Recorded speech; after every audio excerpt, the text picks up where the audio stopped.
We're standing here on the south bank of London's Thames River on an unexpectedly beautiful day today, March 10th, 2022. The Thames River has been an undeniable source of culture, history, trade, and transportation here in this beautiful, amazing city. However, in the coming decades, it could be a source of great hardship and trouble for the British people as the embankments start to flood and global warming starts to make its mark on London. So, standing at the Westminster Bridge, we can actually take a look at the South Bank and see where the water level is right now. Right now, it's about 25 feet deep, which is about 4 parabs. In the next 10 years, 10 to 20 years, it could go up to 6 parabs, which means by 2040, it'll be below the annual flood level. That means that once a year, the entire South Bank could flood, making the area uninhabitable and completely inundated. 6 miles down the river from the London Eye, we find ourselves by the Thames Bank in Richmond. More on the community impact of Thames River flooding, Andrea.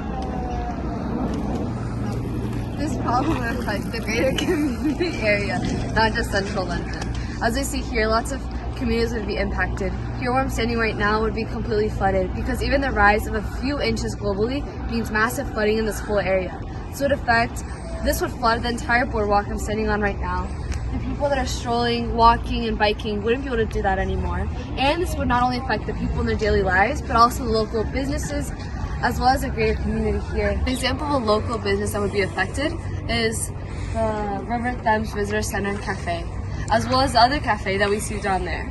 And this is just 2 examples of local businesses here that would be affected. But historically, we have seen that there are grave economic implications. Now we'll pass on to Lil for more on that. London is the economic heart of the UK, undoubtedly.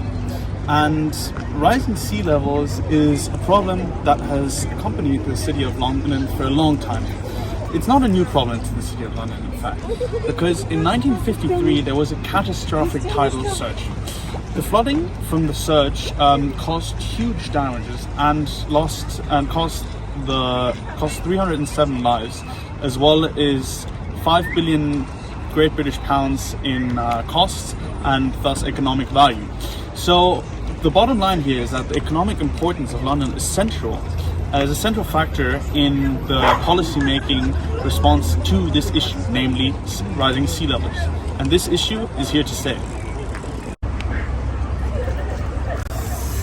The Thames is a tidal river, and as such, London has always been vulnerable to rising sea levels and to increases in tidal surges.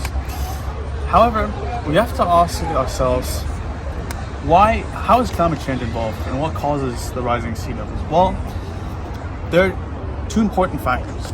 The sea ices are melting in the Arctic and in Greenland, and that is of course exacerbated by Arctic amplification. And on the other hand, we have greenhouse gases that contribute to seawater expansion as the water heats up.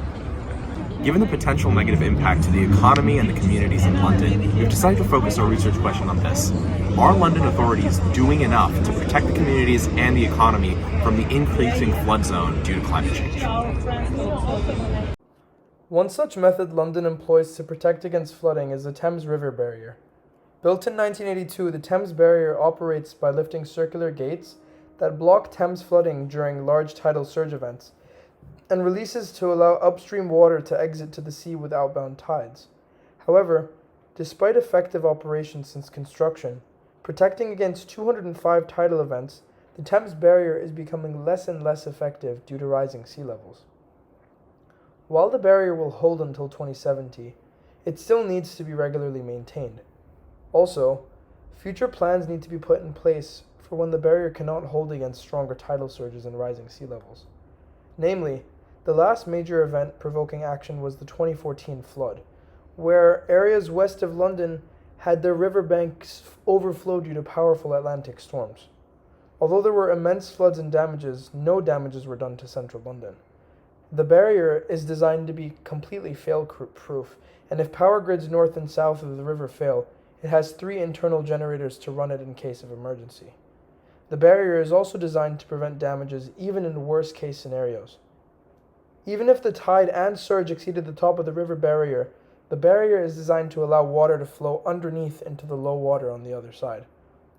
Along with the Thames River Barrier, we plan to explore the Thames Estuary 2100 project and other notable government projects to protect against major flooding in the future. The bottom line, however, is that the Thames-dependent London community will always be at risk as sea levels rise due to climate change.